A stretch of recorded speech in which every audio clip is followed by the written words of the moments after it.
I am Patrice Ludwig. I am the interim director of JMU X Labs at James Madison University, and I'm also an associate professor of biology. My disciplinary training is as a population ecologist.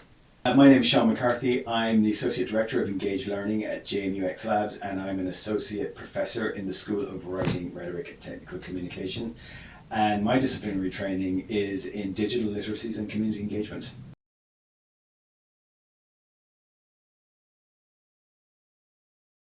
X Labs is our JMU, so James Madison University. It's our innovation space on campus, but it's beyond an innovation just space. It's more like an ecosystem, and it's made of the people mostly, and places. But in those places with those people, we do classes. First and foremost, we're an undergraduate teaching institution, and we focus on bringing people across disciplines together into a space, asking them to be experts within their discipline and come together to solve aspects of big problems that they couldn't do on their own. So fundamentally, that's the core of it.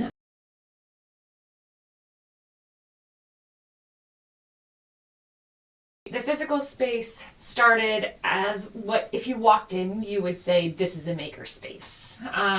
We tend not to describe the maker space first because the maker space is just the container. It means almost nothing without the programming around it. So we talk first about the courses and the pedagogy, and that's it. The makerspace is in support of that. The courses started with building tangibles, and so having access to the makerspace was really important. So there's things in there. You're going to find large format laser cutters. You're going to find 3D printers. There's a CNC in there.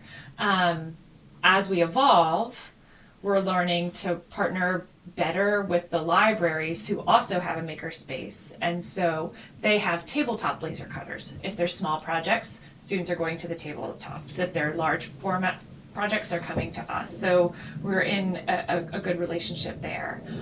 That space is also highly technologically enhanced, again in support of the pedagogy, and that's been one of the hallmarks so far. Is it's X Lab seems to be a place where we can try. It's a sandbox for new technology, always in support of the pedagogy, not the other way. We're not trying to have a technology and then figure out pedagogy around it.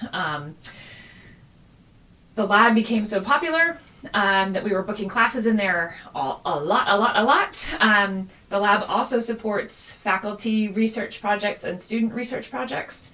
And so it was booked all the time, and so there was a renovation in the space to be less maker space and more technology enhanced pedagogy space, and so students and faculty can book that room, and out of that space comes more policy and revisions like that, less tangible widgets that you build. Again, it's flexible though. You might book that class for most of the time and then book the lab for the last 4 weeks of class, so you can have the space in there. We call that space the Shark Tank because it's got windows all around it. It was, I think about the space is that it's a former TV station, so it's all retrofitted from, like, the Shark Tank is actually a place where all of the servers were, right? So it's kind of on a raised floor, and it had all these windows around it, and the lab itself was the actual TV studio where they used to shoot the news and stuff like that. So it's an unusual looking space. Yeah.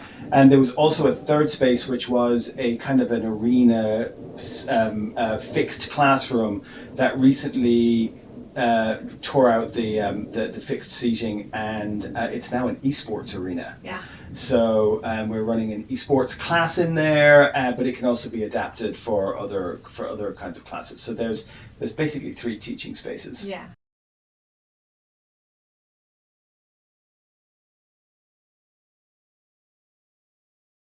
I was always attracted to the idea of third spaces because of the connection between a campus culture and partners outside of, like industry or community partners.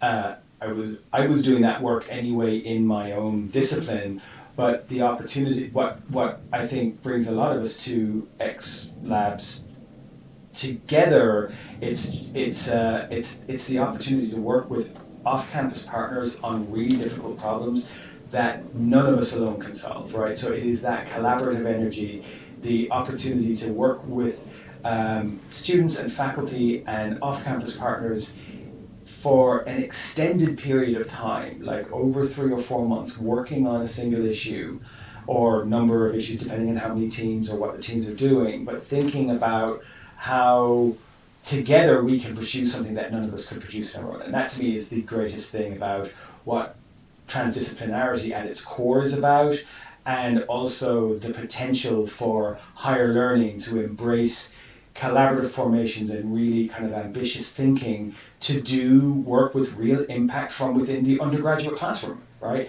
It is not just a rehearsal for the rest of the world. We can actually become centers of innovation by just pooling our talents and time and resources to really engage with the many complex issues that we have to solve globally as a planet. As a, I think it's a really important transdisciplinarity, and third spaces are, to me, the future of higher education.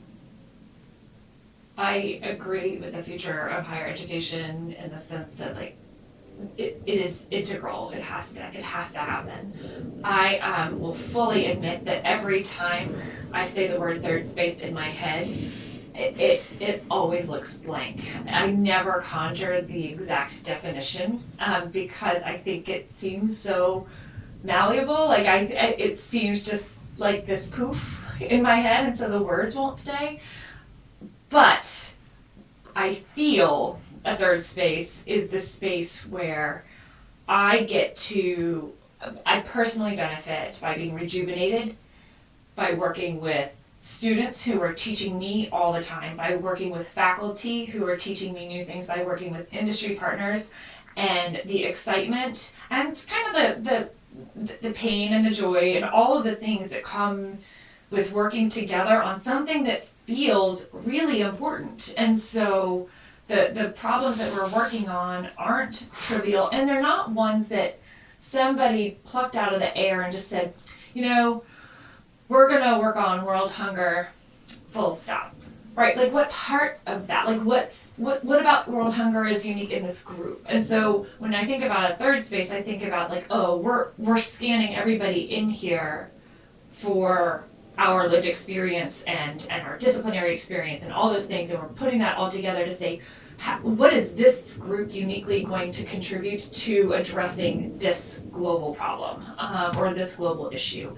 And not the whole thing, a part of it, how are we going to go at it? So I think for me, I probably will never remember the definition, but I will always know the space as almost an emotional space. I remember it because of those feelings.